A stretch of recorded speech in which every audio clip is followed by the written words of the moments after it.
there has to be something about allowing Indigenous youth and children to make informed decisions about their lives. That is the biggest concern that we see, is that autonomy is taken away from our people, and especially when they're really young. And you know, these colonial governments are making decisions for the rest of someone's life. And as Cindy mentioned earlier, like, we have 150 years plus of history of reasons not to trust the government to make decisions for us. And so young people need to be able to make decisions for themselves, and also have support and guidance for how they decide to navigate things as well. I really believe that we can't just make a declaration and sign and seal it, and we never go back to edit it or adjust it. Because as we know, laws need to be broken, legislation needs to be undone, in order for us to progress and evolve.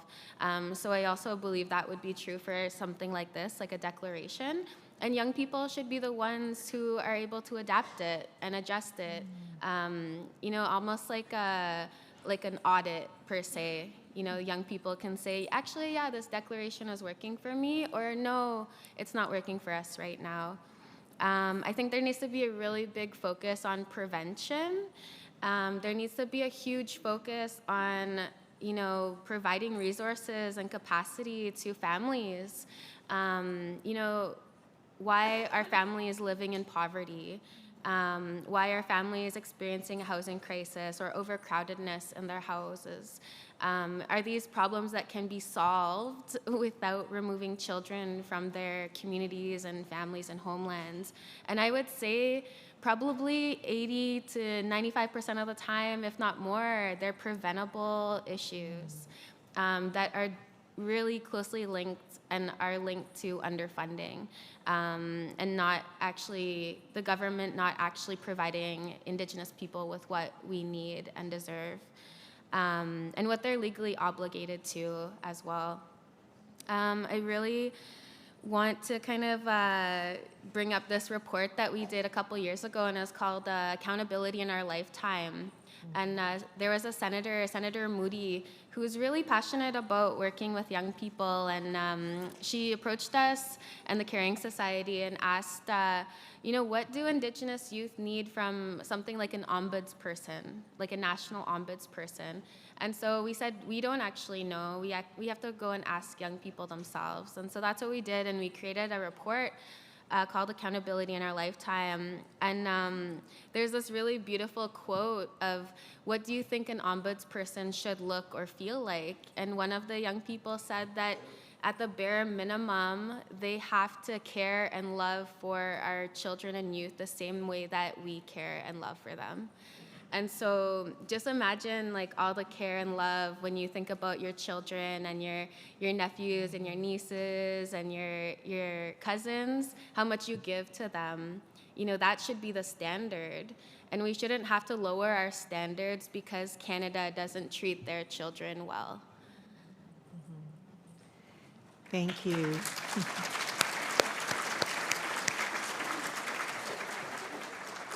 Just want you to know, too, that one of the things that we've recently talked about is accountability.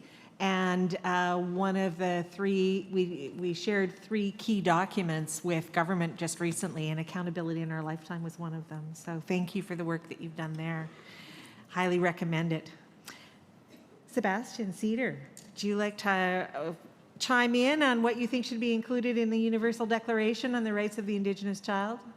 I think that there needs to be a system based on acceptance and love, because too many Indigenous children go into foster homes of strangers and are religiously being indoctrinated. Based on my personal experience, I've been in foster homes where they told me that if you do not pray, you're not getting any food. How is that acceptable?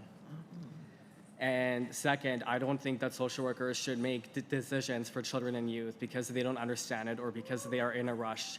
I've had my very first social worker try and force me into a religious farm that was hours away from my mother's home. Again, how is that acceptable? I was 15 at the time. What did I know I was getting myself into? So there needs to be an individual, some sort of authority that looks after these children and youth to make sure that they're not being abused when their own homes are not safe.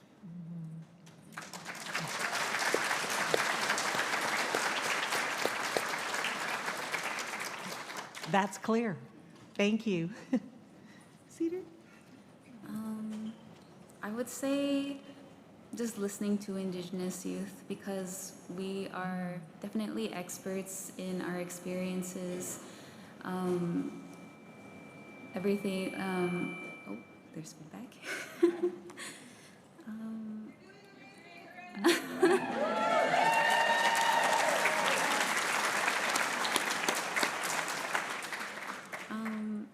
Yeah, Indigenous youth are already designing solutions. The part that just needs, to be picked up is actually implementing them. Yeah.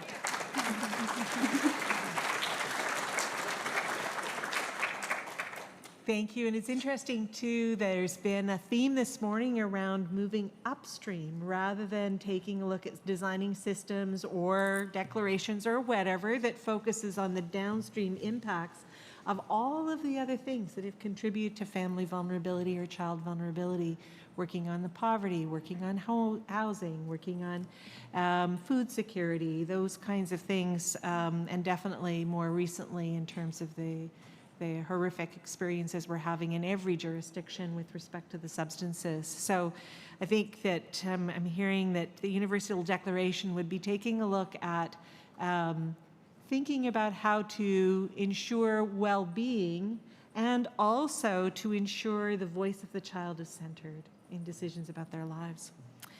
So on that, segues us nicely into the next question around what does meaningful participation and accountability to the voices of young people look like? So to the follow-through that you're talking about, Cedar.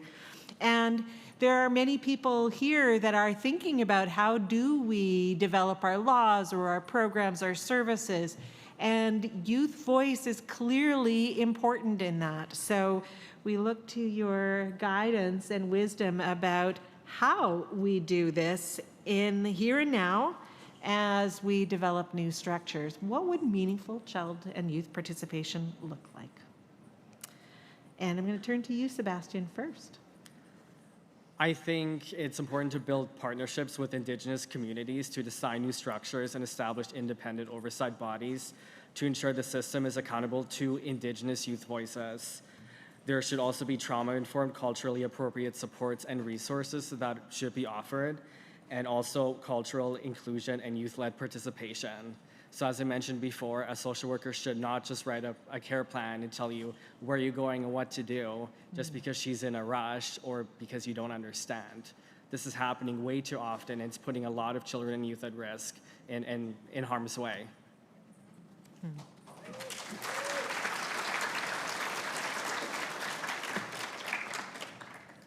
Thank you. And I have here, I remember from one of our conversations, we talked about manufactured consent. Was that you, Gabrielle? Mm-hmm. Yeah. You want to speak to that at all? And how do we do meaningful participation? You're doing amazing work in Assembly of Seven Generations. Help us understand. I think a really interesting just experience that we've had as like a grassroots Indigenous youth group and working with other grassroots groups across the country is that the work that we do is not something that can be like easily packaged and sugar coated. It's really deep, meaningful work. It's hard work. And that's really not what governments want to focus on. They want quick solutions. They want something they can just present to the public that's already packaged and looks pretty. But when we work with Indigenous youth and children, it's not always pretty. We have intergenerational trauma from residential schools and day schools and all of this colonial violence that we've experienced. And so, it gets really messy at times. And there needs to be room for young people and youth to, make mistakes. as they go along. And a lot of the time what we experience from government is, you have this small window and you have to get this many young people to the program or else you're cut. And that doesn't allow us room to grow as communities or youth groups. And it puts so much pressure on the youth themselves as well as the youth workers. And we haven't even talked about the experience of the young people that are taking on the roles as youth workers to lead these programs. That's like a whole other layer of pressure, and it's really underpaid work, and work that comes with just so much responsibility. And I really want to give a shout out to any youth workers that are in the room, that are running those after school programs, that are running those drop-ins, those talking circles that young people really need, and bringing youth out on the land. So if you're in the room, give yourself a round of applause.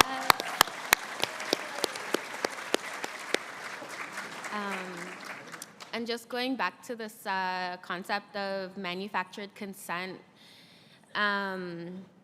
with all that being said, we're doing this work on the ground. And for example, we really lobbied and advocated for the full implementation of TRC Call to Action 66.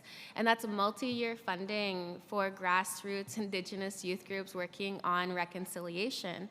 And what the government decided to do is they interpreted that as actually giving micro grants to youth. And then what happens is the ones that are lobbying and really needing that multi-generational or that multi-year funding are kind of put at odds with those that are receiving micro grants. And it creates tension amongst ourselves. And we know this, divide and conquer, tale as old as time. And so the government continues to do it with youth groups themselves and Indigenous youth themselves. And what we see is that, especially going to the UN, we saw that a lot. There was the Indigenous folks that were paid to be there, and then there was the ones that got there on their own dime. And their experiences were totally different. The things that they were advocating for were totally different. And for example, we couldn't make, or people that were brought there with the Canadian delegation couldn't actually make interventions on the UN floor. So that means that they can't actually talk to the UN or to international countries about our experiences here in Canada. And so that pressure, that burden was left on folks like myself and Cedar. And then at the same time, we have the Canadian government going public and rebuttaling us on an international stage when we're just a grassroots youth organization. So that's what we mean by manufactured consent. Canada really loves to let the world know that everything's fine, no problems over here, but it's simply not true. And we have to listen to the folks on the ground. The folks that aren't getting paid those big dollars to do that work too, listen to what they're saying. It will open your eyes, and I think there's room for everyone. But we can't, just blacklist certain people because it might be too bold or not what we want to hear at the time. So again, just going back to what Cindy was talking about, just including everyone is so, so vital to getting through this. Thank you. I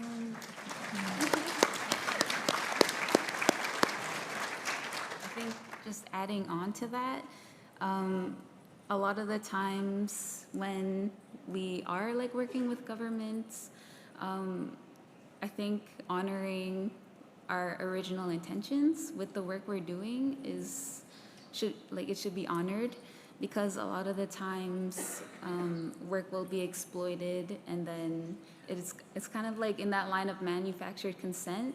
They take that work and kind of translate it into their little, Indigenous Services Canada kind of deal thing,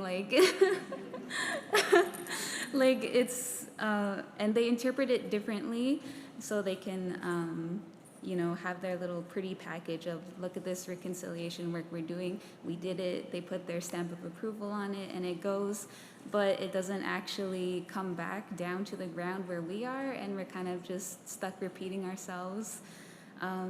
I think that's kind of just what I wanted to add on. Thank you.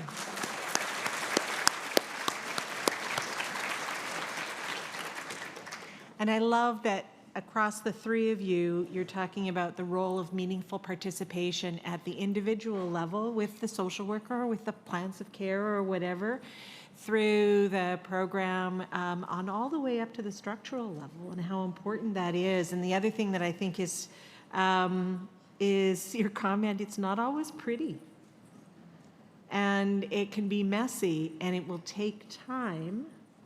But unfortunately, so often we think one and done, right? We think, okay, well, we'll have this consultation or this engagement, and then that can be ticked off. But in order to get through the layers of trust, building relationships, and really getting to the heart of the matter, it seems like we've got to be prepared for some messiness, some tough conversations, and spending the time to build the trust and relationships.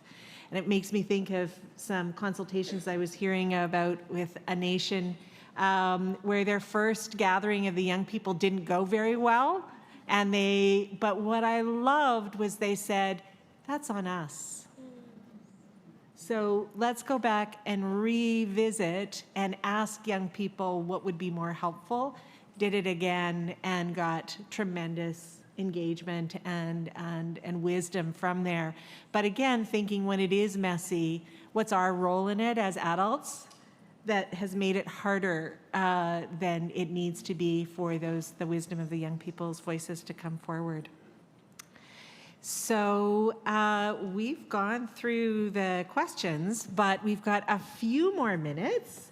And I'm wondering if, as you're listening to one another, if some other things that you really want the 1,000 people out here to know as they go forward. No? All good? Okay. All right, I'll go first. So what we really like are just like our final words. Yeah. There's so much work to do, so much to say, but I really believe that, you know, if we, like that young person said in that one report that we did, if we care and love Indigenous young people and children the same way, you know, our mothers, our fathers, our parents, our aunties and uncles, and our kukums and our mushums care for them, you know, I think we'll be a lot further ahead. I think that young people will feel seen and valued and loved, and love has to be at the center of it. It can't be something that we do after the fact or outside of work. We have to love them. And, you know, allow folks to make mistakes and be gentle with each other when we make mistakes as well. But I just really want to give a shout out to the organizers and, you know, everyone that's been part of this event so far. I can feel the love that you all have, and I know that you're here for such important reasons, and I hope that the words that we've shared this morning will allow you to continue doing your work in a good way.